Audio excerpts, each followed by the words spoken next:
Hey guys, check out this short clip from this week's Dinner Table Talks. I did something today for the first time in maybe 10 years. Oh yeah? I walked through the doors of Olive Garden. That's funny. I said last week, after we got done recording, I was going to make Zuppa Toscana. Yes. My first step was to Google a couple of recipes. And every single Zuppa Toscana recipe has a sentence along the lines of, "This is the delicious soup made famous by Olive Garden." Mm-hmm. I did not know that when you said it was one of your favorites.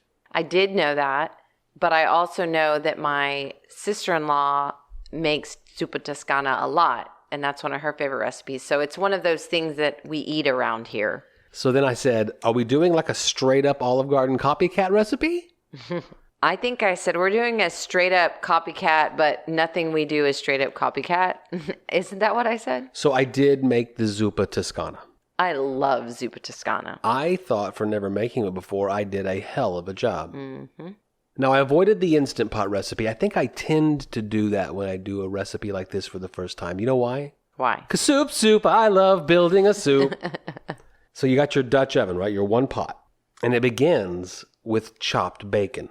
Cook it, pull it out of your pot, leave the grease behind. Then I took my casing sausage and split the casing, squeezed it out like a toothpaste tube. All the sausage is now out of the casing in that bacon grease, and you fry up your sausage. Nice. Crumble it like ground beef. Yeah.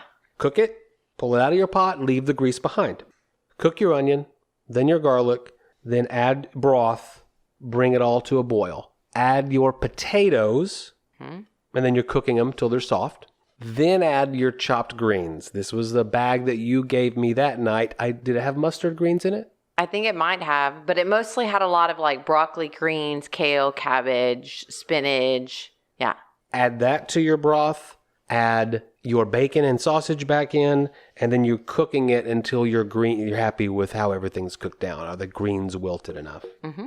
Then add a cup of cream. Bring it to a boil. Salt, pepper, boom. It wasn't hard to make at all. No. I can't imagine that this is now not in our rotation. It was so good. Yep. It's really good with kale, just straight kale. But if you've got any of those brassica greens like kale, broccoli, cabbage, cauliflower, any of those are good in it.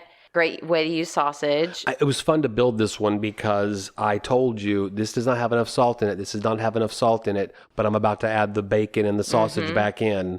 And when you add that back in and let it cook for a few minutes, it, boom, completely balanced out. Yeah. The amount of cream was perfect. It wasn't too creamy. I wanted more greens in it. Oh? Yeah.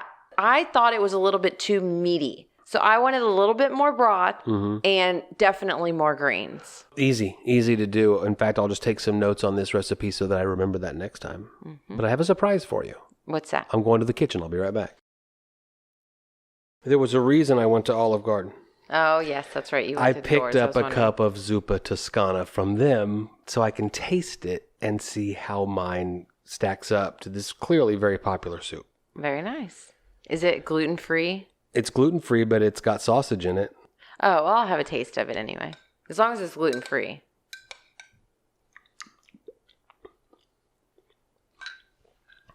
Tasting on a podcast is not that exciting. I got a big chunk of kale. Their sausage didn't grind up kind of as much as mine. Their pieces are bigger. That's pretty tasty. Yeah, but whose is better? Theirs is better. Oh, the reason is because those were big chunks of greens, and I just got one big chunk of green. And also, there's just something about the flavoring of it that is a little better. Agree to disagree. Mine was exceptional. It was very good. You've said it now. Even if it's just the heartwarming notion that we're using our own stuff in it. Yeah. I like that big chunk of kale in there. I'm trying not to be ginormous chunk of judgmental. I don't want to be judgmental. You like whatever restaurants you like. That, to me, has the flavor of a mass-produced restaurant. You can tell there's a cafeteria wang to it. Probably, yeah. I understand exactly what you're saying. It's the sausage that they're using. The sausage you use in yours is significantly better sausage. Right. That wang you're talking about, yeah. I think it's the sausage they're using. The sausage gives it a wang.